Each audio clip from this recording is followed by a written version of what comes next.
Namaste, Jai Bharat. One of the things that kept disturbing the colonial rulers, particularly the Europeans, British in particular, was the oneness of Bharat. Oneness of Bharat.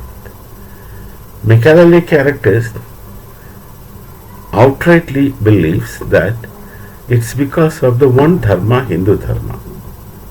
But they fail to understand how Hindu Dharma remains as one, in spite of what they see is caste reddenness. Caste had been, or is still to some extent, not to an important extent, a phenomenal part of Hindu Dharma. Not in the beginning at all. During the Vedic period, there were no castes, we all know. And there were Varna, and Varna is not caste because Varna is acquired and lost. A person gets into a Varna depending on the qualities which he possesses at that time. The moment he loses his quality, he ceases to belong to that given Varna and shall enter into a different Varna according to the variation that happened with his connotations or qualities. Manismati says it very clearly. I need not to speak more. So Varna is not to be taken as caste, they are entirely different. Caste is certainly not connected with Varna. Nonetheless, people mistake castes for Varna, and castes became reality much later, outside the Vedic time. Outside the Veda Upanishadic time, caste becomes a phenomenon which had its own nasty existence for quite some time, which of course our own people who fought against caste, our own people, our own sannyasis, our own scholars, etc. That is history, you can find out. I need not to stress on it, you know it. So those who, especially Europeans at that time, wanted to find Hindus, they see Hindus not as one. They wanted to insist on the casteness in Hindu Dharma. And they wanted to demonstrate that these people are not one. Actually, what troubled them was the oneness of Hindu Dharma. The oneness was before also, now also, and shall continue to be also. Nobody can do anything to the oneness of Hindu Dharma because of the Veda Upanishadic epistemology of coexistence of the multiple and plural, which of course is not in your hand, that had been created by our ancestors, very wise ancestors, in a method which is called as experiential instead of cognitive or speculative. Little deeper it shall go. Anyway, so they wanted to highlight the caste differences always. They wanted to highlight the linguistic differences always. They always wanted to find out differences and highlight those differences to prove to our own people that we are not one. We are different. Their problem. In many cases, they fail to understand the coexistence epistemology within Bharatiya Sanskriti. They did not know that, they do not know that. But even if you grant the caste is serious, let them compare their own religion with the Hindu caste. This is one exercise only that I wish to bring forward. Their own distinctions in their own religion and compare it with caste. They are not using the word caste in their religions, be it Islam, be it Christianity, whatever. They have sects.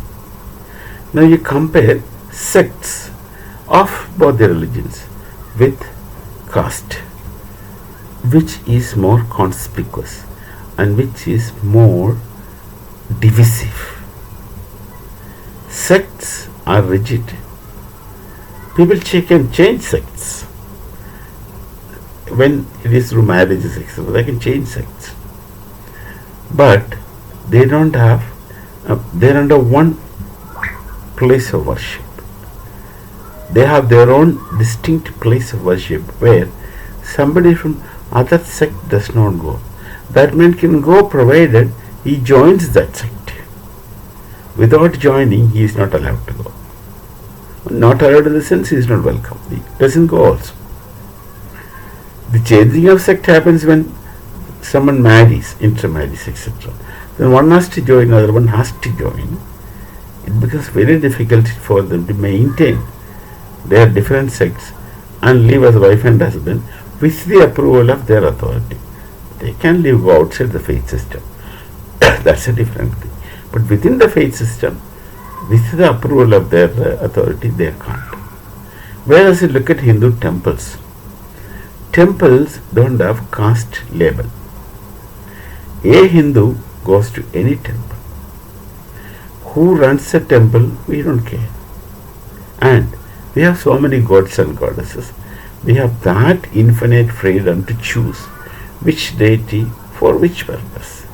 Actually, we have different deities for different purposes. There are many who follow that. For this you pray this deity, this you pray this deity. That's a very practical, functional variations, really not differences. If you ask any Hindu, is this deity different from the other? They will not say they are different. They will say ultimately they are one and the same. But that man may be unable to explain why the variation. It's not different but variation. That is a little more deeper problem. But he may not know, but he still knows within they all are one and the same. But for his purpose, for this function, he treats them as distinct. So you have infinite number of deities to be picked up for your choice. Actually, it's technically depending upon the sthayi bhava of your mind. That is your inner disposition. You automatically go to some other deity and do upasana if you are an upasak. Not necessary for a common man, he just goes to temple. And a common man who goes to temple goes to every temple without really knowing what's a deity inside. Just goes in, he knows almost all rituals and he just follows it. And there's a common ritual for all temples, which one follows. And there's no difference. Any Hindu goes to any temple. The point is, there are no different temples for so-called different Hindu castes. Hindus from Kashmir, Hindus from Kanyakumari. There's no difference. So which religion talks about differences and separatism? Hindus are variations because they within their mind, deep inside their mind, they're conscious that everything is ultimately one and the same. And there are many temples I've seen where before entering it is written Tat Tvam Asi. That means something. They don't say Aham Brahmasmi. They don't write normally. But Tattvamasi is a declaration which the teacher tells you that you are that ultimate reality. Once you realize from the words of teacher that Tattvamasi, you are that reality, then you will have to meditate upon the principle, I am that reality. That is where Aham Brahmasmi comes. So Tattvamasi is a pronunciation to everybody. Once you are told Tattvamasi, you are not different from you as an Atma and the ultimate reality as the Paramatma. Once the Paramatma and Atma is told to be one to you, then you can meditate upon, you can do tapas or dhyana upon Aham Brahmasmi. That's a higher level of going. But the point I am just trying to make is this. The caste which people wanted to highlight mostly in Hindu Dharma is not a real phenomenon. It is a shallow phenomenon. Only peripheral variations, but deep there is no difference. Now those who are separatists would want to highlight it and project it in the Hindu society to say that you have no coherence. That is for their advantage.